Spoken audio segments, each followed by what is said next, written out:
কোরআনুল কারীমের মধ্যে আছে, নবী সাল্লাল্লাহু আলাইহি ওয়াসাল্লাম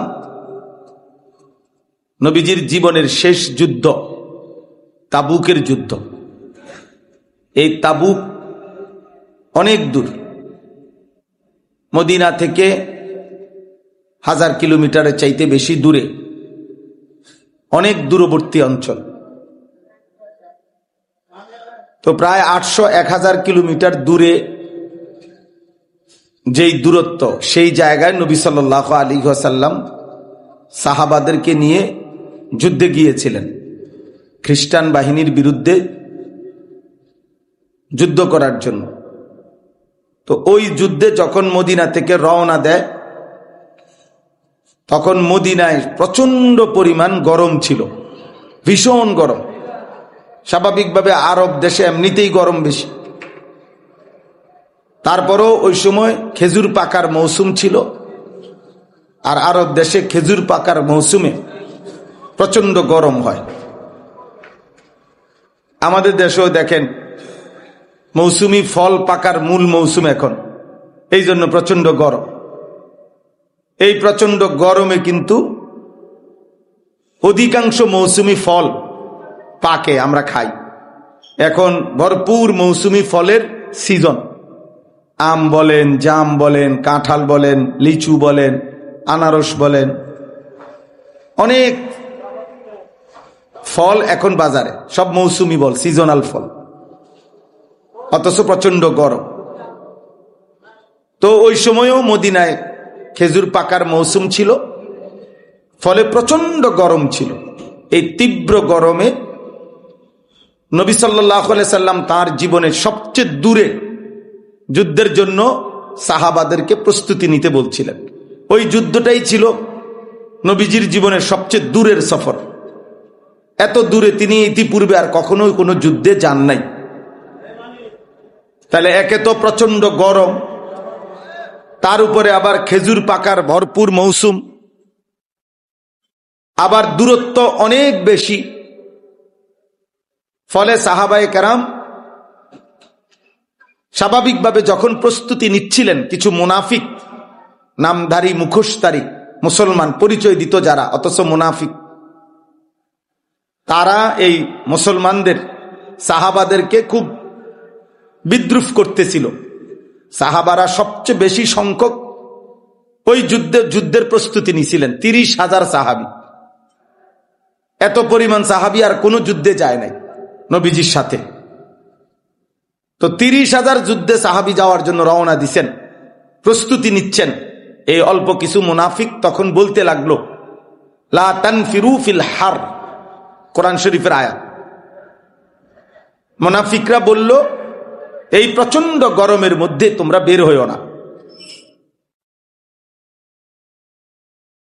লা তানফিরু ফিল হার, হার মানে গরম, মানে তাদেরকে নিরুৎসাহিত করতেছিল। তখন মহান আল্লাহ পাক রব্বুল আলামিন নবী সাল্লাল্লাহু আলাইহি ওয়াসাল্লামকে শুনাইলেন, কুল নারু জাহান্নামা আশাদ্দু হাররা লাউ কানু ইয়ালামুন।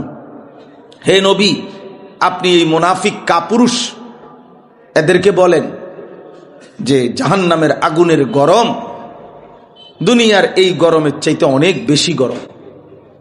নারু জাহান্নামা আশাদ্দু হাররা, জাহান্নামের আগুনের চাইতে অনেক বেশি গরম হবে। লাউ কানু ইয়ালামুন, আহা যদি তারা বুঝতো। আল্লাহ বলতেছে, বন্ধু, যদি বেঈমান বুঝতো, মুনাফিক বুঝতো, কাপুরুষ যদি বুঝতো যে জাহান্নামের আগুন কি পরিমাণ গরম হবে, সেই তুলনায় এইটুকু সামান্য গরম কিছুই না। এটুকু গরম সহ্য করে যদি আল্লাহর হুকুম মানে, বিনিময়ে যদি আল্লাহ মাফ করে দেয়, জাহান্নামের আগুনের তুলনায় এই গরম কিছুই না। তখন মনে হবে অনেক সামান্য পরিশ্রমে আল্লাহ আমারে অনেক বড় নিয়ামত দিছে, অনেক বড় পুরস্কার দিছেন। হাদিসের মধ্যে আছে, নবী সাল্লাল্লাহু আলাইহি ওয়াসাল্লাম বলছেন, নারুকুম হাদিহি জুজউম মিন 70 জুজআম মিন নারি জাহান্নাম ফাবরিদুহা বিসসালাহ।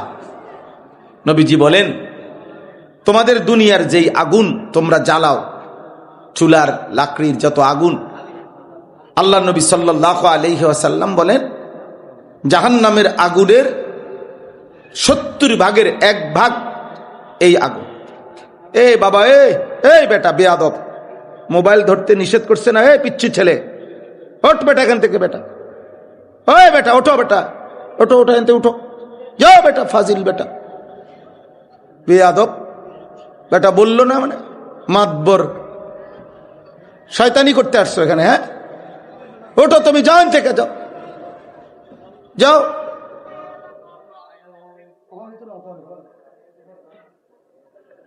চুরি করে মানে চালাকি করতে, নিজে নিজে হাসে, মানে খুব চালাক, যে কোনো ব্যাগ কোলে ধরতে পারতেছে না আমার মতো চালাকের।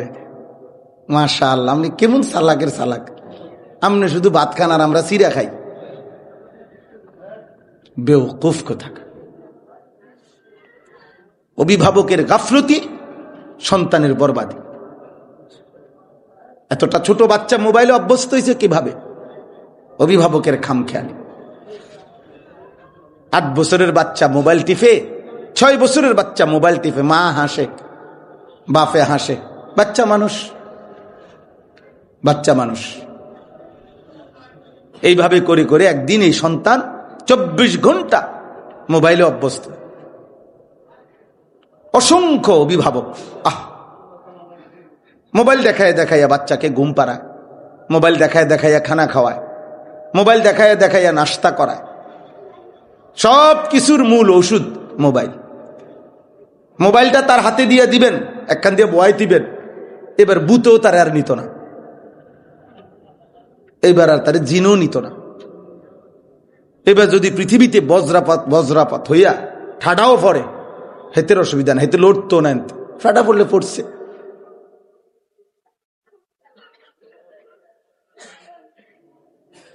আফসুস বেটা, আমার বাপ, আফসুস, এটা আফসুস।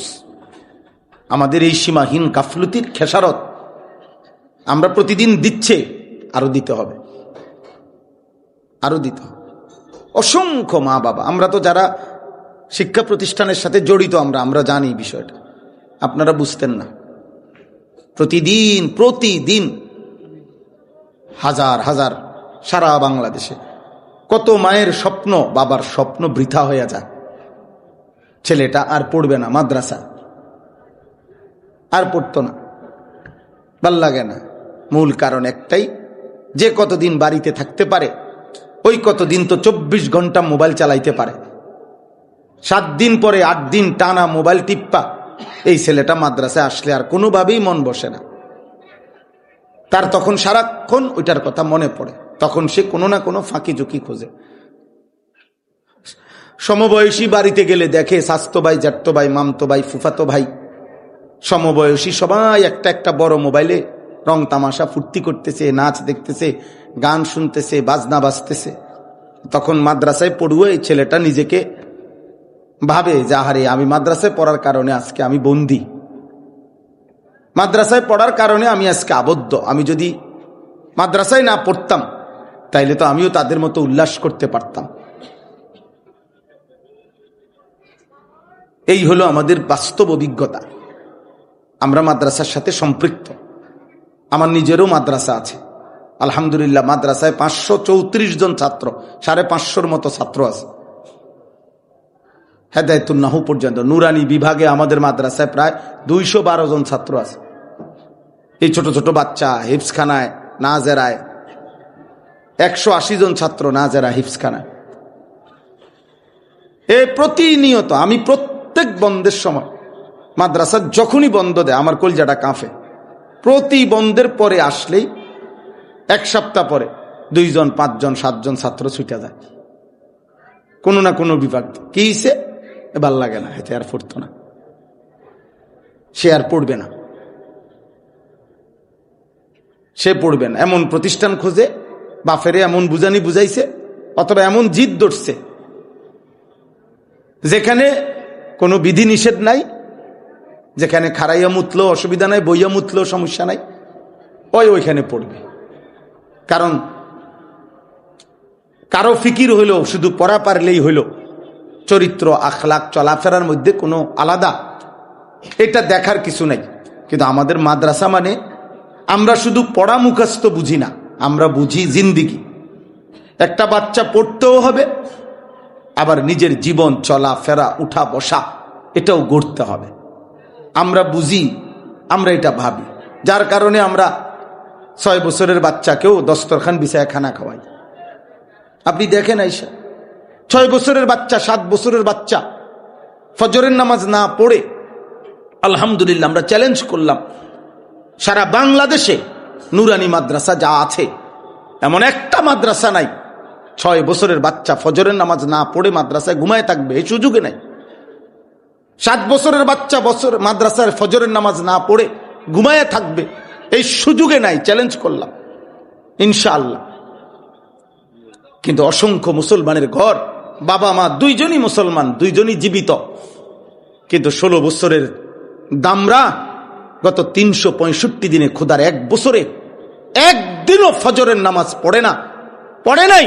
এমন নিকৃষ্ট জানোয়ার, মানুষরূপী পশু মুসলমানের ঘরে অহরহ ঘুমায়। যে 365 দিন খোদার 1 বছরে বলতে পারবে না এই জানোয়ার, এই মানুষরূপী হাইওয়ান কোনদিন ফজরের নামাজ পড়ছে কি? অথচ মাও আছে, বাপও আছে, দুইজনই জীবিত, এবং দুইজনেই কয় ফুতে পড়ালেখা করে। হেবাটা শিক্ষিত হইতেছে, হেবাটা মানুষ হইতেছে। সেজদাবিহীন মানুষ হয় না, আল্লাহবিহীন মানুষ হয় না, ইবাদতবিহীন মানুষ হয় না। আব্বা মালিক না চিনলে মানুষ হয় না। কপালে যার সেজদা নাই সে মানুষ হয় না, উপার্জনকারী প্রাণী হয়। সে এমন কিছু পড়ালেখা করছে যেই পড়ালেখা দিয়ে এখন সে উপার্জন করে, ঠিক আছে, সেটা ইকোনমিক্যাল অ্যানিমেল হয়েছে, অর্থনৈতিক প্রাণী, অর্থাৎ যে রোজগার করা শিখছে তার পড়ালেখা দিয়া। আরেকজন পয়সা ছাড়ে, পড়ালেখা ছাড়া পয়সা কামায়, এবং নির্দিষ্ট কিছু পড়ালেখা করে এর দ্বারা পয়সা কামায়। এতটুকু তফাৎ। উনি পয়সা কামায় লুঙ্গি ফিন্দা, উনি একটু স্যুট বুট পরে, এতটুকুই। সেজদাবিহীন মানুষ হয় না, আল্লাহবিহীন মানুষ হয় না, বন্দিগিবিহীন মানুষ হয় না। বিশ্বাস করেন হয় না।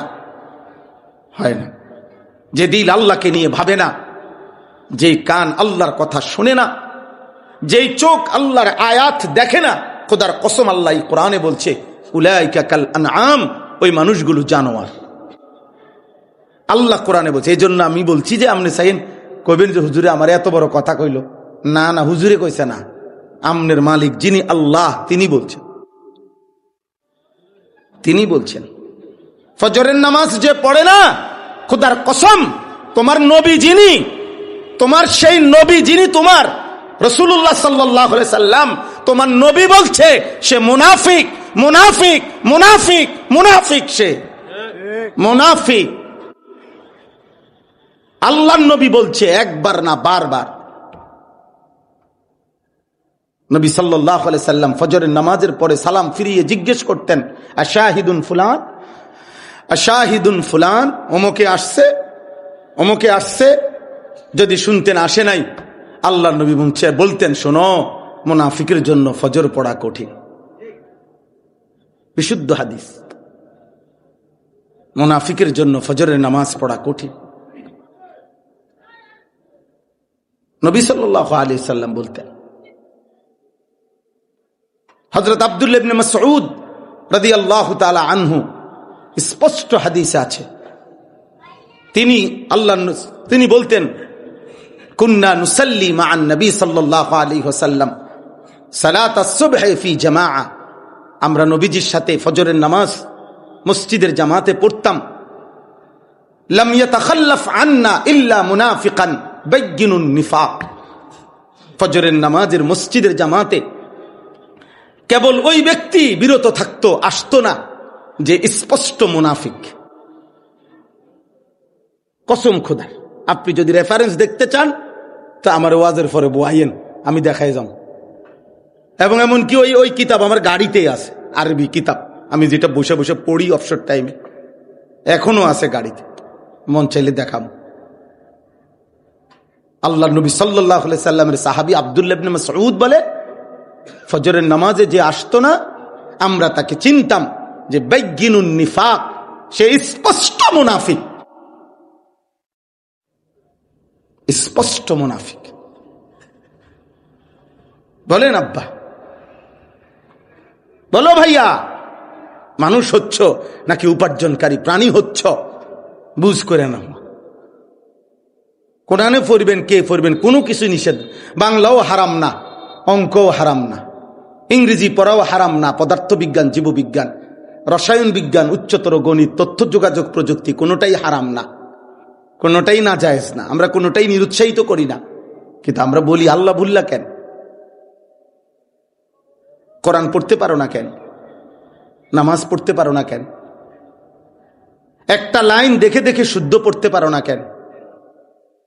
করতে হয় না, এই সিদ্ধান্ত কে দিল? ইউনিভার্সিটিতে পড়লে, কলেজে পড়লে, জেনারেল লাইনে পড়লে অশুদ্ধ সূরা কেরাত পড়লেও চলবে, আমনের বেহেশতে যাইতেন পারবেন। তাহলে আমনে বেহেশতে যাইতে সময় অশুদ্ধ সূরা কেরাত নিয়ে যাইবেন, আর আমি বেহেশতে যাইতে সময় কোরআন শরীফ শুদ্ধ করতে হবে, তো এটা কি ইনসাফ হলো নি? কথা কয় না, এটা বৈষম্য হয়ে গেল না? কি ও আমনে আমনে বিড়িও খাইবেন, সুদও খাইবেন, কিস্তিও নিবেন, প্রতিদিন টেলিভিশনও চাইবেন, আপনার বউ বাচ্চা সবাই ঘরে টেলিভিশনও চাইব, এরপরও আপনি বেহেশতে যাইবেন, আর এর কোনোটাই আমি করতে পারতাম না, আমি বেহেশতে যাইতে হইলে এটা কেমন ইনসাফ হলো? বেহেশত আমার বেলায় এটা কঠিন হয়ে গেল কা? কথা বলেন না কেন? আপনারা এই যে আম ঘরে দেখলে হুজুর মানুষ সাদওয়ানে বইছেন কীর্তেন, এটা হুজুর মানুষ, সাদওয়ানে বসার অনুমতি নাই, বাকিদের অনুমতি। হুজুর মানুষ গালি দেন কা? ও তো হুজুর মানুষে গালি দিতে পারতো না, বাহিরা দিতে পারবে নাকি? বেটা দাড়ি রাখছ, মিশা কথা কস কেন? তাহলে বুঝা গেল ক্লিন শেভ ওয়ালার জন্য মিশা কথা জায়েজ। কথা বলেন না? দাড়ি কাটা হইলে মিশা কথা বলা জায়েজ, তো তাহলে আপনি এটা কি কইলেন যে দাড়ি রাখছ মিশা কথা কস কেন? মিথ্যা কথা বলা যদি হারাম হয়, তো দাড়িওয়ালা দাড়ি ছাড়া সবার জন্যই তো হারাম। কথা বলেন না? হ্যাঁ হুজুর মানুষ, তোমার হুজুর মানুষ তো হুজুর তো মানুষই। এই জন্য চাচা ভাইয়া চালাক মনে করেন না, অল্প কয়টা ভাত খাইয়া কেউ চালাক হয় না। দুনিয়া অল্প একটু রোজগার করতে পারলে এটা চালাকির কিছু নেই। দুনিয়া আল্লাহ তাআলা যাকে যেটুকু দেওয়ার স্বাভাবিকভাবেই দেয়। চালাক বেকুব সবাই ভাত খায়, সুস্থ অসুস্থ সবাই খানা খায়, চৌকোওয়ালা অন্ধ সবাই খানা খায়। দুনিয়া আল্লাহ সবাইকেই ভোগ করতে দেয়, দুনিয়া আল্লাহ জানোয়ারকেও ভোগ করতে দেয়। দুনিয়া ভোগ করতে পাচ্ছি, দুনিয়া এটা খুব আহামরি কিছু না। দুনিয়া কীট পতঙ্গ জন্তু জানোয়ারও ভোগ করছে, করছে না? কথা বলেন না? একটা হাতি 250 কেজি খাবার খায় একদিনে, এটা গবেষকদের কথা। 90 লিটার পানি পান করে একটা জঙ্গলের হাতি প্রতিদিন। একটি তিমি কমপক্ষে 200 মানুষের সমপরিমাণ খাবার একবারে খায়। আমি নিজে চোখে দেখছি চিড়িয়াখানার বাঘ, চিড়িয়াখানায় সামান্য সীমিত মাফা খানা, কিন্তু বলছি জিজ্ঞেসি প্রত্যেক বেলা কমপক্ষে 20 থেকে 22 কেজি গরুর গোশত খাইতে দেয়। চিড়িয়াখানার ভিতরে, জঙ্গলে না। 20-22 কেজি গরুর গোশত এক বসায় খাইতে পারবেন আপনি? কথা বলেন না কা? আধমন গোশত খাইতে পারবেন একবারে? একজনে পারবেন? তো তাহলে দুনিয়া বাঘ ভাল্লুক আমাদের চাইতে বেশি ভোগ করছে না কম? তো তাইলে দুনিয়া ভোগ করলেন। হ্যাঁ, আস্তাগফিরুল্লাহ, আস্তাগফিরুল্লাহ। আল্লাহ আমাদেরকে হেফাজত করেন। প্রিয় ভাই আমার, বন্ধু আমার, বাপ আমার, এটা জরুরি আমাদের। আজ আমাদের সবচেয়ে বড় সমস্যা হচ্ছে আমরা কোনোভাবেই অভিভাবকদেরকে বুঝাইতে পারতেছি না। যারা অভিভাবক, উপার্জনকারী ফ্যামিলির যিনি অভিভাবক, ফোলাটার বাপ যে বড়া, মহিলাটার স্বামী যিনি, এই মেয়েটার যিনি বাপ মা, ওনাদেরকে যদি বুঝাইতে পারতাম যে আপনি এবং আপনার সন্তান পরিবারের জীবনের মূল উদ্দেশ্য উপার্জন না, মূল উদ্দেশ্য ইবাদত, মূল উদ্দেশ্য আখেরাত, খোদার কসম যদি এই শুধু এই কথাটা বুঝাইতে পারতাম আমরা, তাইলে আমাদের সমাজ আরো সুন্দর হইত। আমরা এটা বুঝাইতে পারতেছি না।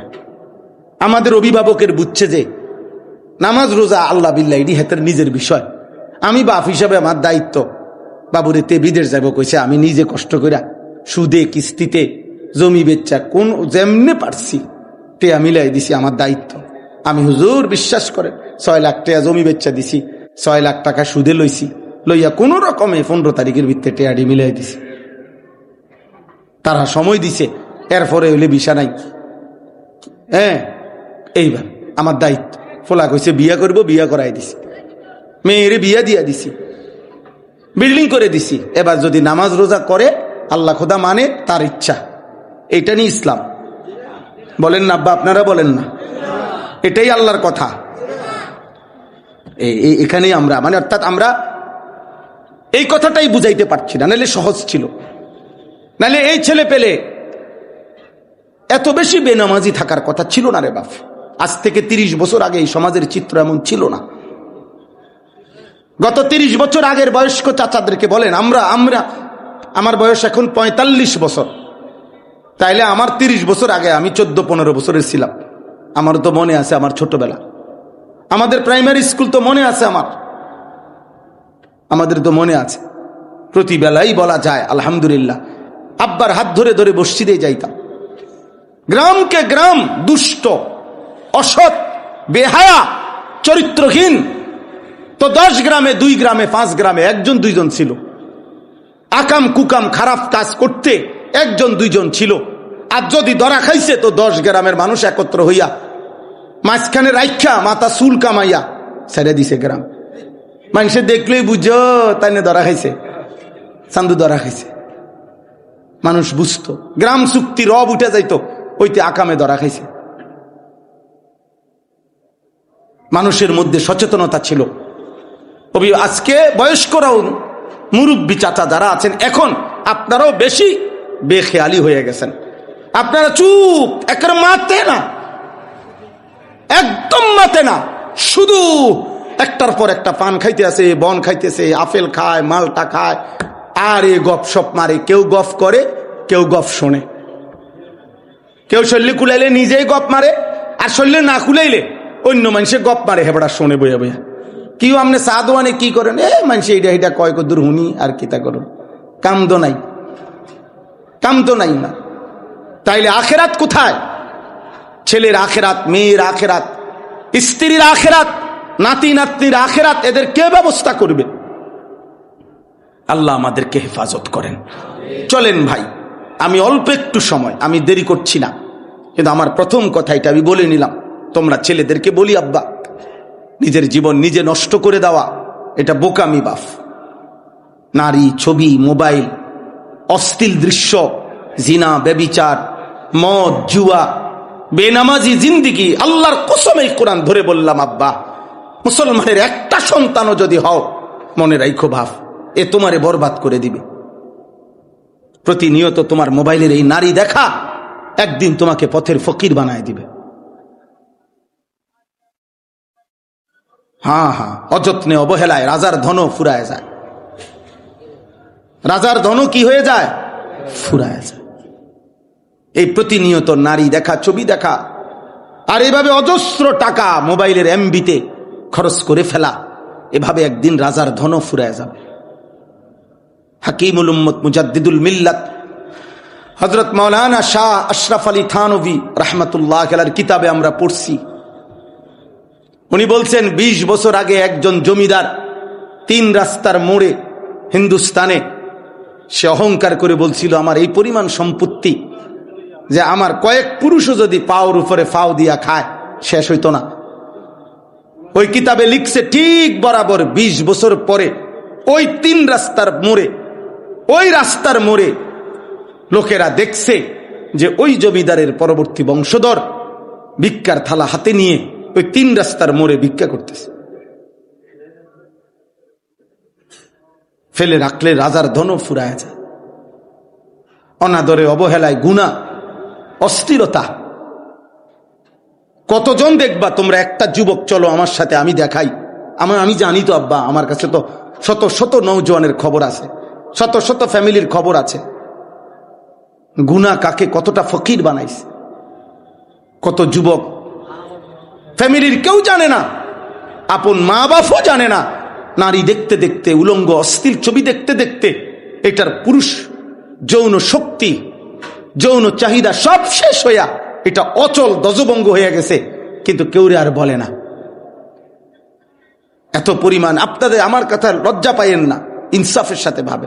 প্রতিদিন গত 1 মাসের পত্রিকা, অনলাইন মিডিয়ার সংবাদ, যেই কোনো সংবাদ চ্যানেলের সংবাদে আপনি 1 মাস 2 মাসের দেখেন সারা বাংলাদেশে কি পরিমাণ পরকীয়া। চলেন দেখেন পরকীয়ার কারণে স্ত্রী মহিলা পুরুষের সাথে কি করছে, পুরুষ স্ত্রীর সাথে কি করছে, বিবাহিত স্ত্রী অন্য পুরুষের কাছে চলে যাচ্ছে, বিবাহিত স্বামী অন্য মহিলার কাছে চলে যাচ্ছে। বিষয়টা কোথায়? বিষয়টা কি? অসভ্যতা, নোংরামি, মানুষের পৌরুষ যৌবনের সক্ষমতা নষ্ট করে দিচ্ছে, যার কারণে সমাজ এলোমেলো হয়ে যাচ্ছে। এটা তাবিজ না, এটা ফু দিলে সব জোনায়েত বাগদাদি হয়ে যাবে, এটা না। এটা সম্মিলিত উদ্যোগ, সবার প্রচেষ্টা, সবার আন্তরিকতা জরুরি। আব্বা, একটি ফ্যামিলিতে আপনি আপনার ছেলেটাকে শুধু মাদ্রাসায় দিলে মাদ্রাসার হুজুরে ফু দিয়া আব্দুল কাদের জিলানী বানাই দিব, হবে না আব্বা। ও দেখে আপনার মুখে বিড়ি, ও কি শিখবে? ও দেখে আপনি কথায় কথায় গালি দেয়, তার বাপ বুঝ হওয়ার পরে দেখতেছে সে তার আব্বা 1 ওয়াক্ত নামাজ পড়ে না, তার মা একদিনের জন্য পর্দা করে না, তাদের ঘরে ঢুকলেই টেলিভিশন আর নাচ গান ছাড়া 1 মিনিট টেলিভিশন বন্ধ হয় না, তার মা বেপর্দা ঘোরে, তার বোন বেপর্দা ঘোরে, তার একটা ভাই সারাদিন মোবাইল টিপে আর টোটো করে ঘোরে। এতগুলো নাফরমানের মাঝখানে এই ছেলেটা কেমনে আলেম হইতো? বলেন না আব্বা, আপনাদের বিবেক কি বলে? প্রতিবাদ করেন এখানে দাঁড়াইয়া, এখন বলেন, আপনি যুক্তি দেন। এরপরেও তো মাদ্রাসাওয়ালারা কলজাটা পানি কইরা বাচ্চাগুলারে পড়ায়, অনেক কষ্ট করে। আপনি যেই কোনো নুরানি মাদ্রাসায়, একটা ভাইকে বললাম, ভাই তোমরাও কোন নুরানি মাদ্রাসায় 100টা বাচ্চা যেখানে পড়ে ছোট ছোট, এই 6, 7, 8, 9 বছরের, 1 ঘন্টা তুমি একদিন আইসা দেখে যাইও। একদিন শুধু 1 ঘন্টা হুজুর সরে যাক, মানে একটু আলগা দাঁড়াক, 1 ঘন্টা তুমি শুধু তাকাইয়া দেখবো ওরা করেটা কি, ওরাটা করেটা কি। ওরা দুনিয়াটারে আলগি দিয়া, পৃথিবীটা আলগি দিয়া লাইব ওরা। আমনে একদিন আইয়া যান শুধু, কি পরিমাণ বাচ্চা, তো বাচ্চাই, সে তো বাচ্চাই, এই পরিমাণ যন্ত্রণা, ঝামেলা, পেরেশানি একটা মাদ্রাসার উস্তাদ, বিশেষ করে নুরানি বিভাগের শিক্ষক, নাজেরা হিফজ বিভাগের শিক্ষকরা সহ্য করে। 30 জন 40 জন ছাত্রের জিম্মাদার, 50 জন ছাত্রের জিম্মাদার একজন উস্তাদ, 2 জন উস্তাদ, সীমিত সামর্থ্য। আমি এই মাত্র মাকসুদ ভাইকে বলতেছিলাম যে উনি হিসাব দিতেছে মাদ্রাসার, অবাক করা হিসাব, মাত্র বছরের 1 বছরের হিসাব দিল 30 লাখ টাকার হিসাব আয়। আমার মাদ্রাসায় প্রতি মাসে কমপক্ষে প্রত্যেক মাসে 16 লক্ষ টাকা গড়ে লেনদেন হয়, আয় ব্যয় হয় প্রতি মাসে। তাহলে কি পরিমাণ? 30 লাখ টাকা মাত্র 1 বছরে, 12 মাসে মিয়া হিসাব দিছে। তাহলে 12 মাসে যদি 30 লক্ষ টাকা হয়, তাহলে 12 দুগুণে 24, 2.5 লাখ টাকা। 1 মাসের মাত্র আয় ব্যয় 2.5 লক্ষ টাকা, 2.5 লাখ টাকা। শিক্ষক বেতন, ছাত্রদের পড়া, মাদ্রাসার সার্বিক ব্যবস্থাপনা, এটা খুব বেশি হয়ে গেল? কথা বলেন না আব্বা, খুব বেশি হয়ে গেল? আমি খুলনা ইউনিভার্সিটিতে বয়ান করছি, ওনাদেরকে জিজ্ঞেস করছি, স্যার আপনাদের ইউনিভার্সিটির সম্পত্তি জায়গা কদ্দূর? বলছে 17 একর, মানে 1700 শতক। 1 একর মানে 100 শতক। বাংলাদেশের একটা ইউনিভার্সিটির যে পরিমাণ সম্পদ আছে, জমি আছে, বরাদ্দ আছে, সবগুলো কওমি মাদ্রাসার জমি একসাথ করলে তো হবে না। হবে আপনার মনে হয়? এই সীমিত সামর্থ্য, সীমিত জায়গা, অল্প ক্ষুদ্র জায়গার মধ্যে এই পরিমাণ খাইয়া না খাইয়া দিনের পর দিন, আব্বা দিনের পর দিন কষ্ট করে। আপনারা জানেন না কত শিক্ষক, কত উস্তাদ, কত ইমাম পরিবারের কত স্বপ্ন কত আকাঙ্ক্ষা পূরণ করতে পারে না, অভাবের কারণে, টানা হেঁচড়ার কারণে কুলাইতে পারে না। একদিন এক ইমাম সাহেব বলছিল, হুজুর আমি আজকে 26 বছর এই মসজিদে ইমামতি করি। কাইন্দা দিছিল আমারে, কয় যে হুজুর আমার জীবনের কত বাচ্চাদের কত আবদার, সংসারের কত কিছু জীবনে পূরণ করতে পারি নাই অভাবের কারণে। উনি আমারে বলছিল, হুজুর আমি এরপর ওই মসজিদের ইমামতিটা ছোট্ট চাকরিটা ছাড়ি নাই, আল্লাহর দিকে চাইয়া পড়ে আর হইছি। তো উনি জানতে চাইছে, হুজুর আমারে আল্লাহ আখেরাতে দিবেনি। আমি ওনারে জড়াইয়া ধরে বলছিলাম, আমিও কাঁদছিলাম যে ইমাম সাহেব ইনশাআল্লাহ আপনি চোখ বন্ধ করবেন, কবরে যাবেন, যেদিন চোখ বন্ধ করবেন দেখবেন আপনি আখেরাতের বাদশা হয়ে গেছেন। সবর করেন ইনশাআল্লাহ। ওলামায়ে কেরাম অপেক্ষা করো, তালেবে ইলম অপেক্ষা করো, গুনার দিকে যাইও না, ইনশাআল্লাহ বাদশা হবে। ফালিয়াউমাল্লাযীনা আমানু মিনাল কুফফারি ইয়াদহাকুন, এ তো কোরআনের আয়াত। আল্লাহ তাআলা বলেন সেদিন কিয়ামতের দিন সমস্ত ইমানদার মুমিন বান্দা পৃথিবীর সমস্ত বেঈমান আর নাফরমানদেরকে দেখে, খোদার কসম আল্লাহ বলে সেদিন আখিরাতে বেঈমানকে দেখে নাফরমানদেরকে দেখে দেখে ইমানদারগণ হাসতে থাকবে। ইয়াদহাকুন, হাসবে হাসবে হাসবে। আলাল আরাইকি ইয়ানজুরুন, জান্নাতের সিংহাসনের মধ্যে বসে নাফরমানদেরকে তাকিয়ে দেখবে আর বলবে হাল সুবিবাল কুফফারু মা কানু ইয়াফআলুন। হে বেঈমান, হে মদখোর, নেশাখোর, হে সুদখোর, গাঁজাখোর, ফুট্টাখোর, বাবাখোর, হারামখোর, হে মুশরিক মুনাফিক, আজ নাফরমানির বদলা পেয়েছো তো? চুরির বদলা পাইছো তো? মদের মজা পাইছো তো? নারীর মজা পাইছো তো? কেমন লাগতেছে এখন? এটা কোরআন শরীফের আয়াত। তুমি টেলিভিশনের খবরে যদি বিশ্বাস করো, আমি কোরআনকে তার চাইতে কোটি গুণ বেশি বিশ্বাস করি। তুমি সিনেমার নর্তকীকে যদি পছন্দ করো, আমি জান্নাতের হুরকে তার চাইতে কোটি গুণ বেশি পছন্দ করি। হ্যাঁ, আমি বোকা সাইরা, কেউ বোকা না, আপনারাও বোকা না, আমরাও বোকা না। আমরা সবাই একই পৃথিবীতে বড় হয়েছি, আমরা বোকা হব কেন বলেন না? আমরা বোকা, মোল্লা বোকা, বোকা হবে কেন? আমনে ভাত খাইয়া বড় হইলে মোল্লা কি সিরা খাইয়া নি বড় হইছে? তো তো বোকা হবে কেন? না বুঝার কি আছে? না বুঝার কি আছে? ধান্দা বুঝ না বুঝার কি আছে? বাটপারি না বুঝার কি আছে? মিয়া কেমনে ফসা কমলা দিয়া কমলা বেছে, এটা বুঝার জন্য ভিক্টোরিয়া কলেজ থেকে ডিগ্রি লাগবে নাকি? কথা বলেন না কেন? 100 গ্রাম গোস্ত কম দিয়া কেমনে 1 কেজি ডান্ডাটা ঠিক রাখতে হইব, এটা বুঝতে হইলে ঢাকা ইউনিভার্সিটি পড়তে হইব। হ্যাঁ, এটা ওই সিটারের লগে কয়দিন থাকলেই তৈল, বোঝেন না? প্রত্যেক কাজের বাটফার যাতে তার লগে 2-4 দিন থাকলেই তো আপনি বুঝবেন বাটফার এটা কেমনে করে। এটা না বুঝার কি আছে? 1 লাখ টাকা সুদে লাগাইলে 10,000 টাকা পাইবেন, 30,000 টাকা পাইবেন। 5 লাখ টাকা কিস্তিতে দিলে আপনারা মাসে মাসে এত দিব, এটা বুঝার জন্য ইউনিভার্সিটি পড়তে হবে। হ্যাঁ, চুরি বুঝার জন্য বুঝি ভার্সিটি ফরন লাগে। আরেক চোরের লগে 2 দিন বুঝা লইলেই তো হয় যে আপনি চুরিটা কেমনে করে, আপনি চিটারিটা কেমনে করেন। চলেন আব্বা, অতএব আমি দেরি করছো না, রাত অনেক হয়েছে, অনেক বয়ান হয়েছে। সমস্ত যুবক ভাই, বয়স্ক বাবা, সবার কাছে অনুরোধ, পরিবারের দিকে নজর দেন, নিজের দিকে নজর দেন। রং তামাশার এই পৃথিবী, হাসি কান্নার এই পৃথিবী, রৌদ্র বৃষ্টির এই পৃথিবী শেষ হয়ে যাবে। গরমের সিজনও চলে যাবে, শীতের সিজনও চলে যাবে, আমার হায়াতও শেষ হবে, আমার হায়াতও শেষ হবে। কোনো কিছুই থেমে থাকে না। ইমানদার কিংবা নাফরমান কারো মৃত্যুতেই পৃথিবী আটকায় না। যেদিন আব্দুল কাদের জিলানির মৃত্যু হয়েছে সেদিনও সূর্য থামে নাই। যেদিন ফেরাউন নমরুদের মৃত্যু হয়েছে সেদিনও সূর্য থামে নাই। থামছে? কথা বলেন। আজ সবাই কবর। আবু বকর ওমর কোথায়? কথা কয় না। আবু জাহেল আবু লাহাব কোথায়? ইমানদারও কবরে, নাফরমানও কি? কেউ তো থাকে নাই পৃথিবীতে, না আমি না আপনি। আনুগত্য কিংবা অবাধ্য পৃথিবী তো কাউকে রাখে নাই। ফেরাউন কিংবা মূসা পৃথিবী তো কাউকে রাখে নাই, নমরুদ কিংবা ইব্রাহিম পৃথিবী তো কাউকে রাখে নাই, কাউকে নাই, সবাই তো কবরে চলে গেছে।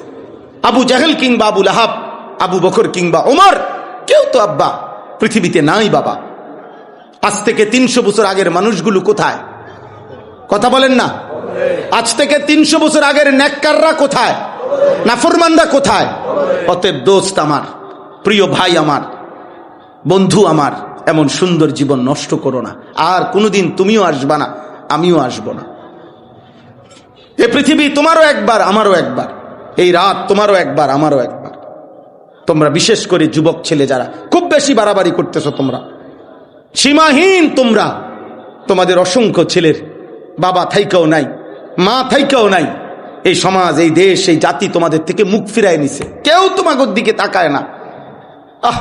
অনেক ছেলে আছে, কেউ একটা লোক তার কপালে, খোদার 1 বছরে তার কপালে একটা মানুষ জোটে নাই, কেউ তারে কইবে যে কিরে আব্বা তুমি যে মুসলমান, তোমার আব্বা মা মুসলমান, তুমি যে 1 ওয়াক্ত নামাজ পড়ো না, কি ব্যাপার বাবা? এই কথাটা বলবে তারে, তার কপালে এমন একজন মানুষও জোটে না। কি করে, কি খায়, কি ঘুমায়, কোথায় নাচে, কোথায় লাফায়, কিচ্ছু জানে না, কিচ্ছু জানে না। কই মা, কই বাপ, কই আল্লাহ, কই রাসূল, কোথায় কোরআন, কোথায় কিতাব, কোথায় দিন, কোথায় শরীয়ত, রাত হয় কোথায়, দিন হয় কোথায়, কি দেখে, কেন দেখে, বলেন না। এই দেখতে দেখতে খেলা ফুটবল শেষ হয়ে যাবে না? কথা বলেন না। কিন্তু গুনাহগুলো, একটা না একটা দল হেরে যাবে, সবগুলো দল বিদায় নিবে, কিন্তু গুনাহগুলো, বাম কাঁধে যে গুনাহগুলো লেখা হলো আব্বা, সেগুলো কোথায় যাবে? ব্রাজিলও থাকবে না, আর্জেন্টিনাও থাকবে না, কিন্তু তোমার গুনাহ কে নিবে? তোমার গুনাহ নিবে কে ভাই? এই জন্য ভাবতে শিখেন।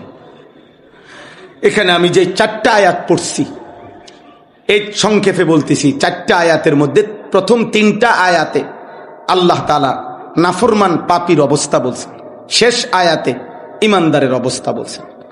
একদম সংক্ষেপ কথা হলো, আল্লাহ তাআলা প্রথম 3 আয়াতে নাফরমানদের, পাপী বান্দার 3টা অবস্থার বর্ণনা করেছেন।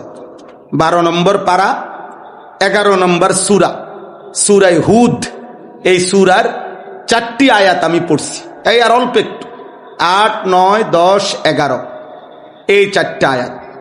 এই 4টা আয়াতের মধ্যে প্রথম 3 আয়াতে আল্লাহ তাআলা বেঈমান, কাফের, নাফরমান, পাপীর 3টা চরিত্র বলছে।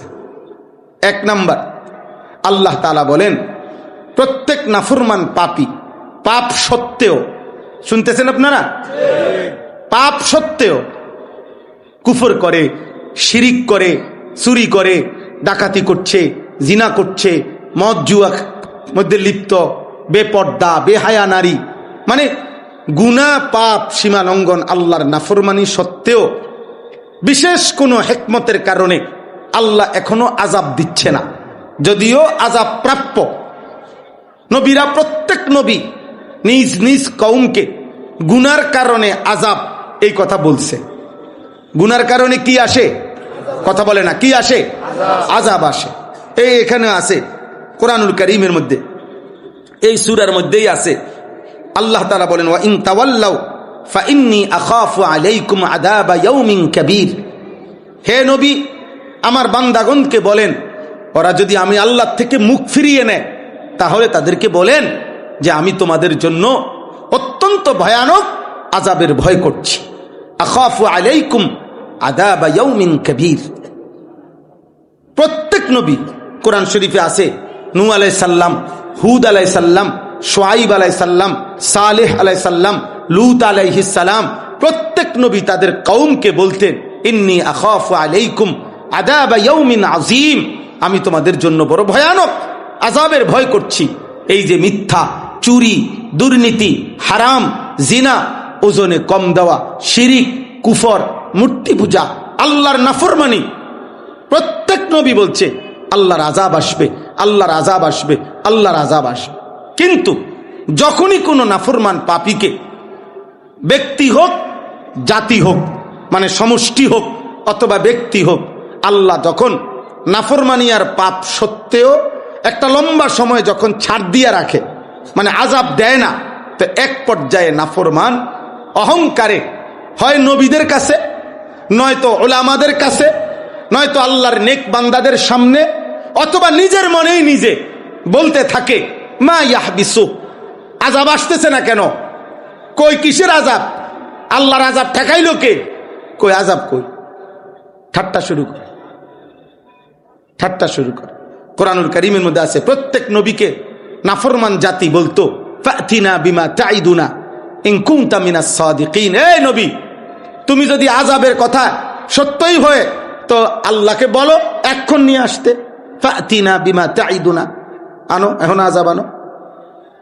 কোরআন শরীফে আছে, সাআলা সাইলুম বিআযাবিন ওয়াকি'। নবীজির সামনে একদিন নজর ইবনে হারেস নবীজির সামনে বলছে, মুহাম্মদ, এ তোমার সামনে যাও, আমি আল্লাহর কাছে আত্মুল্লাহ করলাম, এ আল্লাহ এখন ফাইলে আযাব দাও, আনো, চাই তোমার কাছে কি আযাব আছে। আল্লাহ তাআলা এই কথাটাই বলছে। বন্ধু দেখেন বেঈমানি কি কয়, সে নিজের থেকে আযাব চাচ্ছে। তো আল্লাহ তাআলা বলেন, প্রত্যেক যুগের নাফরমান পাপী যখন পাপ করতে করতে এমন অহংকারী হয়, এক পর্যায়ে হয় কাউকে বলে, নয়তো মনে মনে ভাবে, মনের অজান্তে বলতে থাকে যে কিসের আযাব, আযাব কিসের আবার? এ ওয়ালা ইন আখারনা আনহুমুল আযাবা ইলা উম্মাতিম মাদুদা। আল্লাহ বলেন, নাফরমান ব্যক্তি, জাতি, গোষ্ঠী থেকে যদি আমি একটি নির্দিষ্ট সময় পর্যন্ত আযাবকে বিলম্বিত করি, আযাবকে পিছায়া দেই, দিচ্ছি না আর কি আযাব, তো আল্লাহ বলেন তখন লা ইয়াকুলুন্না মা ইয়াহবিসু, নাফরমান বান্দা তখন বলতে থাকে, আল্লাহর আযাব কিসে আটকায়া দিল? কই আল্লাহর আযাব আসে না কা, আল্লাহর আযাব আসে না কা। লাখ লাখ যুবক এই অল্প কয়েকদিনের সুস্থতা, যৌবনের এই মাতলামি পাইয়া ওই মনে করে আমার উপরে কোনো আযাব, মুসিবত, অ্যাক্সিডেন্ট, দুর্ঘটনা কিছুই আসবে না। কি কোন হুজুর, আমার আব্বা বিদেশ, বিল্ডিং এর কাম শেষ, হ্যাঁ আমি সর্বোচ্চ নয় তার 2 বছর, এরপরে তো আমার আব্বাই আমার বিদেশ নিব। টাকা পয়সার কোনো অভাব নাই, বাজারে বিট করে দিছে, বাড়ির বিল্ডিং এর কাম শেষ করে লাইছে, ব্যাংকে টাকা জমা আছে। বাহ, অহংকারী যুবক। মোটর সাইকেল চালাইলে দেখবেন, নাফরমান যুবকের মোটর সাইকেল চালানি দেখেন, কুত্তা ফেল, পাগলা কুত্তা এত জোরে দৌড়ায় না। অহংকারী যে পরিমাণ পাগলা কুত্তার মতো মোটর সাইকেল চালায়। আহ, এমন কোনো দিন নাই বাংলাদেশে, এমন কোনো দিন নাই, এমন কোনো দিন নাই বাবা যেদিন মোটর সাইকেল 2-4টা অ্যাক্সিডেন্ট হইয়া মারা না যাচ্ছে প্রতিদিন। এই সেদিন আমি সিলেট গেছি, সিলেট একটা প্রাইভেট মেডিকেল কলেজের কিছুদিন আগে উনি আমাকে, চেয়ারম্যান, প্রধান, একটা বড় নাম করা প্রাইভেট মেডিকেল কলেজ, বড় হসপিটাল, ওনার সাথে একটা প্রোগ্রামে আমরা একসাথে বসা ছিল, তো কথার প্রসঙ্গে উনি বললেন, কয় যে হুজুর, প্রতিদিন আমাদের এই মেডিকেল হাসপাতালে, আমাদের এত বড় হসপিটালে আইসিইউতে যে রুগীদেরকে ঢুকানো হয়, সিরিয়াস রুগী, এর মধ্যে প্রত্যেক দিন এর প্রধান অংশ, বেশি অংশই যুবক যারা অ্যাক্সিডেন্টের রুগী, হাত ভাঙ্গা, পাও ভাঙ্গা, এই পরিমাণ অ্যাক্সিডেন্ট করছে যে আইসিইউ ছাড়া উপায় নাই। অনেক ছেলে তোমরা অহংকারী যুগ, ওই হাসে মাশাআল্লাহ, 2-4 জন প্রতিবন্ধী আবার হাসে, হ্যাঁ বোঝে আমারে কইতাছে, হ্যাঁ খুশি হয়েছে যে না মাশাআল্লাহ তখনই আমার লাইনে আছে, ঠিক আছে আব্বা হাসো। কারণ অসুস্থ মানুষ, প্রতিবন্ধী মানুষ এমনই হয় যে বুঝে না যে কোথায় মাথা নুয়াইতে হয়, কোথায় লজ্জা পাইতে হয়, কোথাও হাসতে হয়, এতটুকু দিমাগও অনেকের নাই। আফসোস, আল্লাহ হেফাজত করেন।